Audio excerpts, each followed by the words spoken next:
Okay, we just now we said that all the terms in the right hand sides are known. But let's say let's say that I'm going to approximate these three terms in a different way. Let me approximate terms in the spatial derivative as averages of time derivatives. That is half of ti plus 1, the same point, but it is a time averaged value. That is some mid location, say n plus half. But we don't denote it as n plus half. But you can think of it as n plus half. So n plus half is closer to n plus 1. So it's a better approximation for ti n plus 1. Similarly, rest of the terms in the space derivative can be approximated as an average in time. That is 2 times ti plus 2 times ti. That is at n plus 1 and n. And even here, average of ti minus 1 plus ti minus 1 at n plus 1 time step and n. So what do we end up with?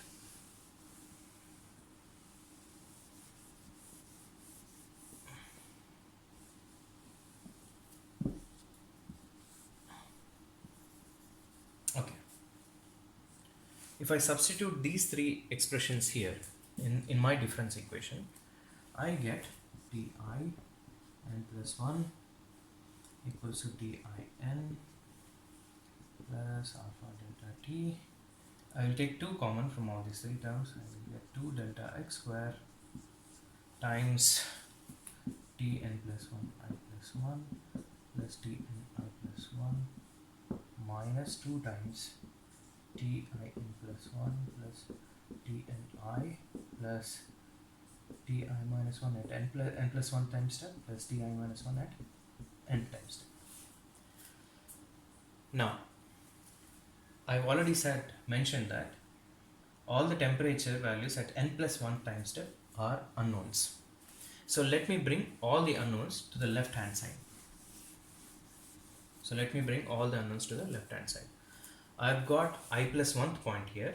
If I bring this term to the left hand side, what do I get? I get minus alpha delta t by 2 delta x square times, or I can simply write ti plus 1 n plus 1. We're done with this term. Next, what are the ti terms at n plus 1 time step? I have this term, this term. This will be plus 2 times this. So what will I get? I get ti at nth, I get 1 plus, because this minus, when it comes to the left hand side, we get plus 2 times this value. So 2 and 2 will get cancelled. I get alpha delta t by delta x square. Then I have only this term now. There is no coefficient, there is no 2 here. So I get minus ti minus 1 at n plus 1 time step times alpha delta t by 2 delta x square. This is equal to, I have this term here, ti n, and maybe I'll keep 1, 2, 3 terms just like that. Alpha delta t by delta x square times ti plus 1 n, then minus 2 times ti n plus ti minus 1 n. Okay, now let's look at the stencil and how it has changed. We have x, and this is time. I have 2 levels in time that I am considering, that is n and n plus 1. I have 3 points that I am considering in space, that is I plus 1 and I minus 1. So what are all the points that I have here?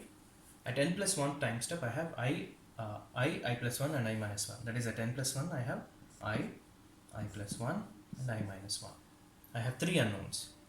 Then on the right hand side I have I I plus 1 and I minus 1. I plus 1 and I minus 1. So my stencil has now changed to this.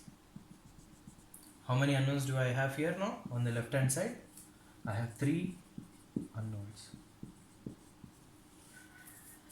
If the number of unknowns are greater than 1, then the difference equation or then this approach is called as implicit method or approach. The question arises, why should I go with all this difficulty and why should I complicate my life by doing this time averaging? That's the big question, right? This scheme is popularly known as Crank-Nicholson scheme. So I have already mentioned earlier that this averaging is nothing but some value midway between n and n plus 1 time step. So this is a better approximation than n. That is the first thing. Second advantage of implicit methods is, for a given grid, that is if delta x is fixed, when you are solving it using explicit method and implicit method offers larger delta t values. So the delta t for an implicit method can be much greater than delta t for the explicit approach. Why? Because of something called as stability criteria. That is the next topic that we are going to deal. We cannot take whatever value we want for delta x and delta t. There has to be some kind of restriction. That restriction comes from stability analysis. That's what we are going to do in the next topic. But when we do the stability analysis, we will find that the time step that we can take in the implicit scheme will be much more greater than time step for explicit.